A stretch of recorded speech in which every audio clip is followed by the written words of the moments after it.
안녕하세요. 국기드TV의 남나놈입니다. 봄부터 잘 키워왔던 석곡은 어려운 여름이 지났으니까 이제 올해는 이제 처음 시작한 분이라도 금방 죽일 일이 없어진 상태가 되었습니다. 물론 다음에 멋진 꽃을 볼 일만 남았는데요. 내년에 풍성한 꽃을 보기 위해 이 가을에 꼭 해야 할 일과 주의해야 할 일은 무엇일까요? 꽃을 피우기 위해 이 가을에 햇볕을 어떤 식으로 주는 것이 좋은지, 물관리와 좋은 처리는 어떻게 하는지 차근차근 살펴보도록 하겠습니다. 우선 이 영상은요, 제 채널 구독자님이신 코스모스님이 김계아름 동영상에 남겨놓으신 석곡은 가을 관리를 어떻게 해야 할까요? 라는 물음에 대한 답입니다. 코스모스님 보고 계시죠?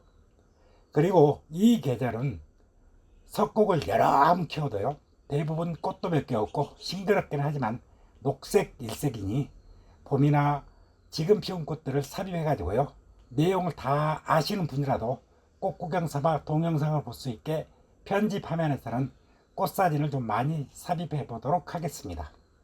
석곡이라 하면요, 우선 덴드로비움을 말합니다. 덴드로비움의 종류는요 수없이 많으나 오늘 동영상에는요 조원성 덴드로비움 중에서 우리나라 자생석곡으로 대표되는 덴드로비움 모놀리프럼을 중점적으로 설명드리고, 우리가 흔히 말하는 석곡, 즉 덴드로비움 모놀리프럼을 제외한 다른 석곡은요 다른 동영상을 참조하시기 바랍니다. 그럼 지금부터 이 영상에서 석곡이라고 하는 것은요, 우리나라에서 자생하는, 우리가 일반적으로 말하는 석곡, 즉 덴드로비움 모놀리프럼을 이야기하는 걸로 하겠습니다. 석곡의 경우에요, 봄에 꽃이 피고 여름에 잠깐 휴면한 다음에 다시 가을에 성장을 하고, 그리고 겨울에 비교적 긴 휴면을 하는데요, 우리나라 남부 지역에 자생하는 나니게 우리나라의 사계절에도 비교적 잘 적응된 품종입니다. 그러기에 특별하게 가온을 하는 것이 아닌 자연의 흐름에 맡겨두면 비교적 잘 큰답니다.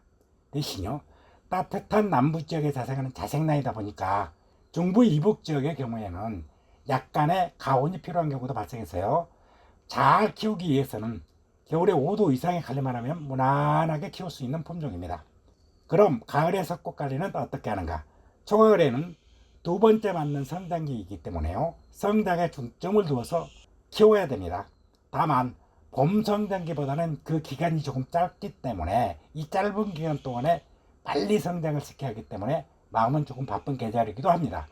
즉 9월부터 10월, 길게는 11월 초순까지는 성장을 시키기 위해서 부단한 노력을 해야 하고요, 그 다음에 겨울 준비를 하면 되는데요, 이 기간에는 여름보다는 물도 조금 많이 주고요, 그리고 가을 시에가 생겼다면 이를 빨리 키워서 그루가 망가지지 않게 노력해야 합니다. 지금 보이는 이 화분이 메리라는 품종으로 키가 훤칠하게 크고 꽃도 이렇게 프리라를 피우는 품종인데요, 이 부분, 바로 이 부분이 가을에 자란 부분으로 조금 늦게 신화가 나올 경우 이처럼 키가 작아지며 그루를 망가뜨리게 됩니다. 그래서요, 봄 관리와 비슷하게 물도 많이 주고 빛도 많이 주고 지금까지 만약에 비료를 좋았던 분이라고 그러면은 예쁘게도 한번 줄 수 있는 기간입니다. 물 같은 경우는요, 분이 완전하게 마른 후에 하루나 이틀 텀을 주고 물을 충분하게 주었는데요, 가을 성장 중인 경우는 물이 마르면 바로 주거나 약간 까칠까칠한 상태가 유지되도록 노력하시는 것이 좋습니다. 수태의 경우 밑에 손을 넣어보거나 그게 불가능할 경우, 이런 경우에는 위에서 살짝 눌러봐서 푹신푹신한 맛이 가면 바로 물을 주는 것이 좋답니다. 즉 푹신푹신한 맛이 가는 그 순간에 물을 주는, 약간 까칠한 상태에서 물을 주는 것이 좋다, 이런 얘기입니다. 만약에요, 시작한 지 얼마 안 되신 분이라면요, 비료의 사용은 안 하시는 것이 더 이득이 될 수 있습니다. 즉 비료 사용이 더 실이 더 크다는 얘기입니다. 비료를 만약에 꼭 줘야 되겠다 그러시면은 알비료 메달을 올려주시는 것이 좋습니다. 알비료는요, 만약 지금 새롭게 준다면은 5, 6개월간은 그 봄 알비료와 달리 가능하면 2, 3개월짜리나 3, 4개월짜리를 사용하는 것이 좋습니다. 이때에도요, 세력이 약해서 조금 비실거리는 화분은 절대 비료 주시면 안 된답니다. 여러 번 말씀드리지만요, 세력이 좋은 화분이나 어린 주에는 비료를 좀 더 잘 자라서 좋으나 세력이 약하거나 뿌리가 상한 경우 등 이런 경우에는 비료를 흡수하지 못하기 때문에 화분에 비료를 준 것은 보약이 아니라 독약이 됩니다. 만약에요, 노지재배나 베란다 밖에서 키워왔던 분이라면요, 여름 땡볕을 가렸던 차각막도 이제는 서서히 제거해야 하는 시기입니다. 차각막 제거는 일시하는 것보다는 조금 천천히 하거나, 그것이 여의치 않다면은 여기서 꿀팁 하나 나갈까요? 일기예보를 봐가지고요, 하루 종일 흐린 날을 잡거나 또는 하루나 이틀 흐린 날을 잡아서 이때 딱 제거를 하면은 굳이 한꺼번에 제거해도 괜찮답니다. 그리고요, 베란다에서 키우시면서 어떤 형태의 차각막을 사용하였다 하더라도 천천히 차각막을 제거해야 하는 시기입니다. 다만요, 이 시기에도 문의적인 경우나 기존의 빛이 조금 약한 곳에서 키웠던 화분을 갑자기 너무 많은 빛에 노출시키면 절대 안 된답니다. 이때는요, 일주일 정도의 트레이닝 기간이 필요한데 조금씩 장소를 이동하거나 햇빛에 노출하는 것을 조금씩 많아지게 이렇게 이동하는 것이 좋답니다. 그리고 늦가을이 되면요, 내년에 피울 꽃눈을 형성하는 시기입니다. 이걸 고상하게 하부나 이렇게 말하는데요, 석곡 중에서도 이 시기에는 꽃눈을 형성하는 것이 대부분이란 이야기이지 모든 석곡이 그렇다는 것은 아닙니다. 여하튼 간에요, 이 시기에 대부분의 석곡이 꽃눈을 형성하기에 이 시기에 다음의 꽃을 보기 위해서는 가장 중요한 시기이기도 합니다. 이런 상태로 꽃눈이 형성된 다음에 그 다음에 이제 겨울을 나고요, 내년 봄이 되면 이 꽃눈이 부풀어 올라서 꽃이 피는 것입니다. 그러니까 늦가을부터 시작해서 겨울에 걸쳐 생성된 이 꽃눈이요, 이게 없으면은 내년 봄에 꽃 없는 봄이 되기 쉽답니다. 가을이라고 하면 제가 늘 예로 드는 은행잎이 물드는 시기인데요, 늦가을은 물든 은행잎이 떨어지는 시기라 생각하시면 된답니다. 지방마다 조금씩 은행잎이 물드는 시기가 다르고 떨어지는 시기도 조금씩 다르니까 그때를 기준으로 잡으시는 것이 좀 편할 것입니다.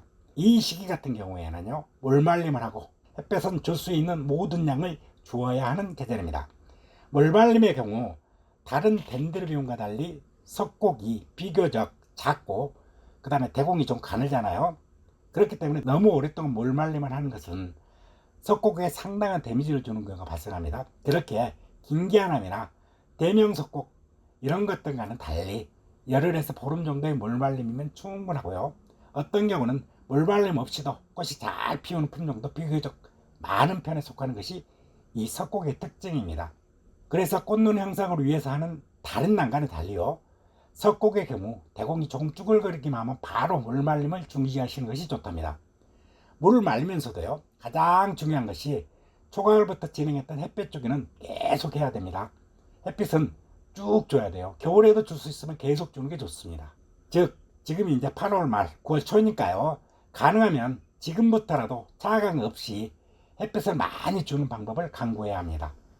석곡 같은 경우 초봄에 이제 노지로 나간 상태라면요, 늦가을이 되면 이제 실내로 들어와야 되는데 이때도 꽃을 많이 보기 위해서는 얕은 서리를 한번 맞고 실내로 들이시는 분이 있을 정도로 저온 처리가 필요한 품종이기는 합니다. 하지만요, 만약에 여러분이 처음 시작하시는 분이라면 은행잎이 물들기 시작하면 바로 실내로 들이시길 좀 권합니다. 좀 빠르긴 하지만은 그때 들어오게 되면은 실수할 염려는 없게 되기 때문에 그렇습니다. 10월 하순이나 11월 초순이 되면 야간 기온이 급격히 떨어지잖아요.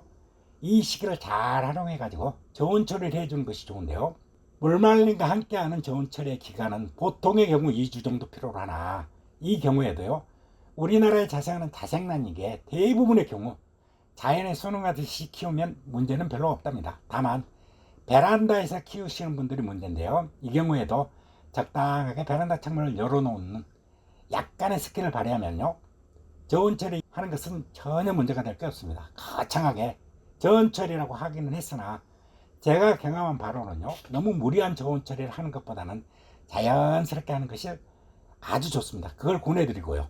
그리고요, 특히 중요한 것이 내년에 꽃을 아직 피우기 어려운 어린 화분이 있는데요, 석곡의 경우 물론 아주 어린 주도 병 속에서도 한두 송이 꽃을 피우는 경우도 있습니다. 하지만요, 처음 이 경우에는 모양도 좀 찌그러지고 몇 송 피지도 않기에 이런 때에는 다음의 꽃보다는 성장을 택하시는 것이 여러모로 유리합니다. 그리고요, 가을 시나가 늦게 올라와서 아직은 계속 키워야 하는 경우가 있는데요, 중간에 월말림을 준다든가 저온 처리를 한다든가 이렇게 하게 되면 이 아이는 대공이 크지도 못하고 중간에 멈춰버리게 됩니다. 이런 경우에 계속 키우는 것이 유리하기에 가능하면요, 따로 관리를 하셔가지고 조금 따뜻하게 조금이라도 더 오랫동안 제조 온도를 높일 수 있는 곳에서 키우는 것이 좋습니다. 그리고요, 석곡의 경우 여배품과 하회품으로 구별하는데요. 여배품이라고 하는 것은 말 그대로 잎을 구경하는 것으로 이제 우리가 쉽게 무늬종 하잖아요. 이런 무늬종과 거의 비슷한 개념입니다. 이 잎을 주로 구경하는 품종의 경우 꽃보다는 잎의 감상에 중점을 두고 있기에 잎을 될 수 있으면 오랫동안 유지하는 것이 좋습니다. 이 경우에도요, 꽃을 위해서 하는 저온처리와 물말림은 될 수 있으면 하지 말고요, 계속해서 잎의 유지를 위해서 최저 온도를 높여주는 것이 좋습니다. 거기에다 한 발 더 나가서 이제 복예품이라는 개념이 있는데요. 이는 두 가지 이상, 즉 복수의 예라는 의미로 잎과 꽃 또는 잎과 대공에서 두 가지 또는 서너 가지의 예를 가진 예를 복예품 또는 다예품이라고 한답니다. 이 중에요, 잎과 꽃을 같이 감상하는 복예품의 경우 기르시는 분이 중점을 두는 것이 어떤 것이냐, 이것에 맞춰서 잎에 중점을 두시게 되면은 잎 쪽에다가, 꽃에 중점을 두시면은 꽃 쪽에다 맞추는데, 여기는 완벽하게 그쪽으로 가지 말고 적당하게 중간 정도에서 타협해서 기르시는 것이 좋습니다. 저 같은 경우에는요, 잎의 무늬가 넓게 든 경우는 잎에 맞추고요, 꽃에 중점을 둘 경우에는 석고가물을 말리면서도 저온 처리는 조금 약하게 합니다. 물론 일일이 맞추기 어려워서 대충 하긴 해요. 하지만요, 그 정도만 해도 꽃이 웬만큼 피우는 것을 보면은 안 하는 것보다는 훨씬 좋은 것 같습니다. 특히요, 중요한 것은 물말림 중에도 햇볕을 줄 수 있는 한 많이 주는 것이, 아주 많이 주는 것이 이 가을에는 좋은데요, 이는 물말림을 하지 않은 여배품의 경우도 햇빛은 충분하게 주어서 충실한 대공을 만드는 것이 좋답니다.